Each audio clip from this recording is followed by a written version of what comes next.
The moment Ethan Brooks stepped into the Crystal Hall, he knew he didn't belong. The chandeliers sparkled like frozen fireworks, the guests floated in designer gowns and tailored suits, and the air smelled faintly of money, old, confident money.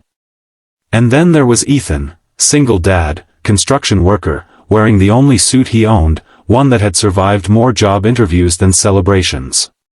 He tugged at his sleeves, wishing they were just a little longer. He tugged at his confidence, wishing it were too. He wasn't here by choice.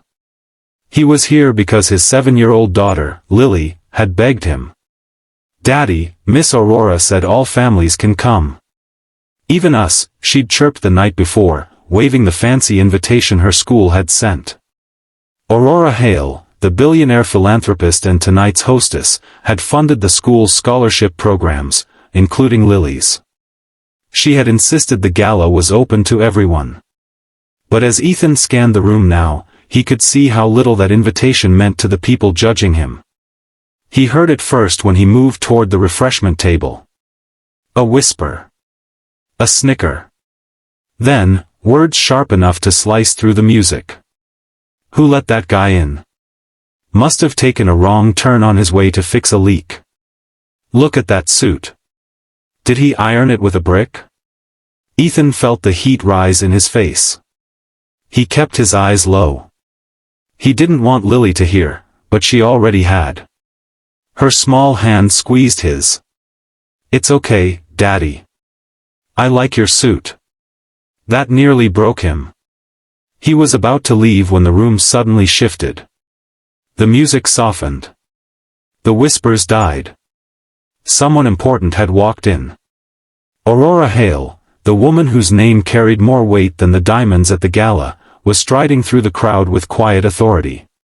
Elegant, composed, and heading straight toward them. Ethan froze. Lily froze. Even the chandeliers felt like they were holding their breath. "Mr. Brooks," Aurora greeted warmly. "I'm so glad you made it." The room blinked in confusion. People glanced at each other. At Ethan. At her. Aurora crouched to Lily's height. "And you, young lady, look like a princess tonight." Lily beamed. "Daddy made my braid. He looked it up on YouTube." Aurora's eyes softened, really softened. "Did he now? That's impressive."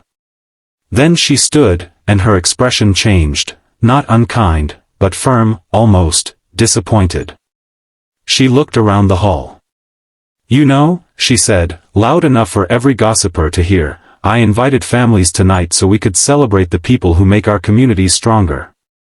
No one dared interrupt. "And among all of you," she continued, placing a gentle hand on Ethan's shoulder, "is a man who works 2 jobs, cares for his daughter alone, and still finds time to volunteer at her school's weekend programs." Ethan's heart stopped. He hadn't known she knew any of that. Aurora turned to the crowd. "Anyone who thinks they are better than a man like this," she said calmly, "is not only mistaken, they are not the kind of people I want at my events." Silence. Heavy. Ashamed. Then something unexpected happened. People began applauding. First a few. Then more.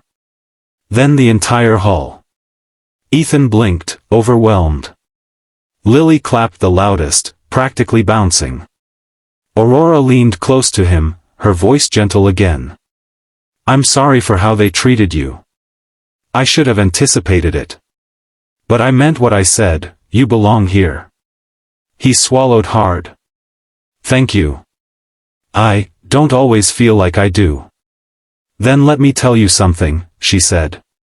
"Character is not measured by wealth, or clothes, or status, but by what we do for others. You're the richest man in this room in ways they'll never understand."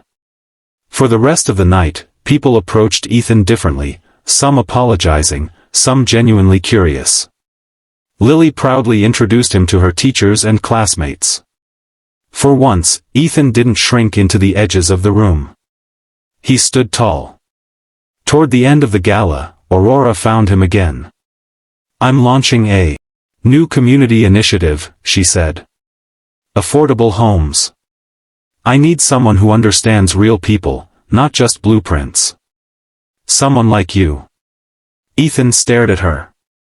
Are you sure? I mean, I'm not. I'm very sure, Aurora said with a smile that left no room for doubt. It was more than a job offer. It was validation. A door he never thought he'd be allowed to knock on, suddenly open. When he and Lily stepped outside later, the night air felt different, lighter, warmer. Daddy, Lily whispered, you were the bravest one there. He chuckled. I just tried not to spill the punch. No, she said, shaking her head seriously. You stayed. Even when they were mean. That's brave. Ethan wrapped an arm around her, pulling her close. Maybe, he murmured. But you know what's even braver? What? Believing you belong, even when the world says you don't. She grinned. Miss Aurora thinks you belong. Ethan smiled into the night. Yeah, he said softly. I think, maybe she's right. And for the first time in a long time, he believed it.